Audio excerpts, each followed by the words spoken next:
Hello, my name's Adrian Richards. I'm the Surgical Director of Aurora Clinics, and today in this short video I thought I'd just go through a few questions that I'm often asked by patients. And in fact, a patient brought me this sheet of paper in today just to make sure that I answered all my questions, so I just worked through them one by one. The first one, how long is the scar going to be? Well, this depends on the size of the implant, but for a moderate implant under 300 cc's, 4 to 4.5 centimetres, over 300 cc's, 4.5 to 5 centimetres.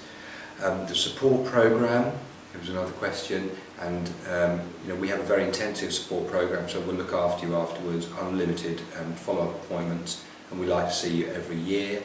If you're at all worried about your operation, any aspect of it, we've got a 24-hour helpline, so you just need to contact us on that.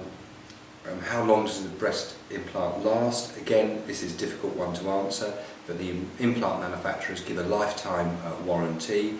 Most implants are guaranteed for 15 years, so we sort of think that they'll be good for at least that long. But even after 15 years, if you haven't got a problem, we don't really recommend replacing them. We can possibly scan them, normally with an ultrasound, just to assess their integrity. Feeling in nipples, normally that's normal. Afterwards, the nerve to the nipple comes in from the side. I normally see it in the operation, so if nipple sensation is particularly important to you, please mention that to me before the operation, and I'll make extra special sure that I do preserve those nerves as well as I can. But in most cases, nipple sensation is preserved. You may have a little bit of numbness just above the scar in the inframammary fold at the lower part of the nipple.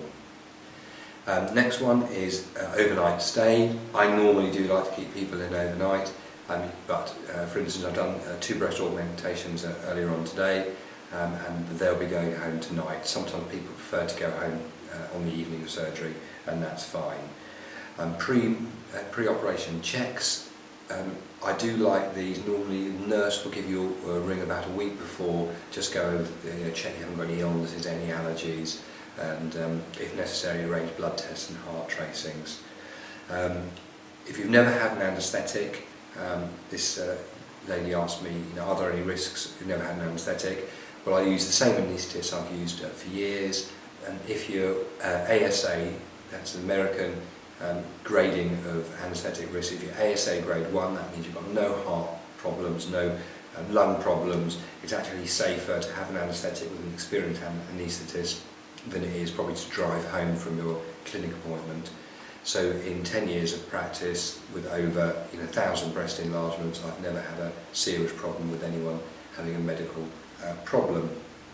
The size of the breast implant, you're going to really decide this with our nurses and myself before the operation, so we'll give you an opportunity to really look at the sizes, and I'll go through those what's involved in the sizing appointment in another video.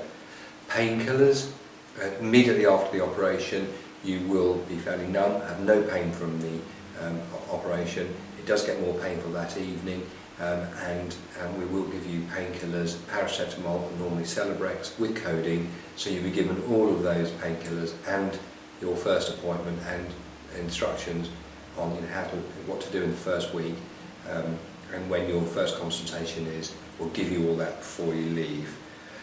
And the recovery period, that really does vary a lot. Normally I say keep mobile for the first week, not too much aerobic activity. If everything's okay, well, you're first dressing at a week, when you trim the stitches, you can start driving yourself at that point, and then slowly start building up your activities and gym and all those sort of physical activities over 3 to 4 weeks following surgery. So I hope that's been useful. These were just some of the questions a lady asked me earlier on, so I thought I'd discuss those with you. As I've mentioned, we've got lots more information on these topics. We've got a number of podcasts which you can find on our website, so the Cosmetic Surgery podcast you can find on iTunes as well, which goes through a lot of the questions in an audio format, so you can listen to it at your leisure. Thanks very much for watching the video.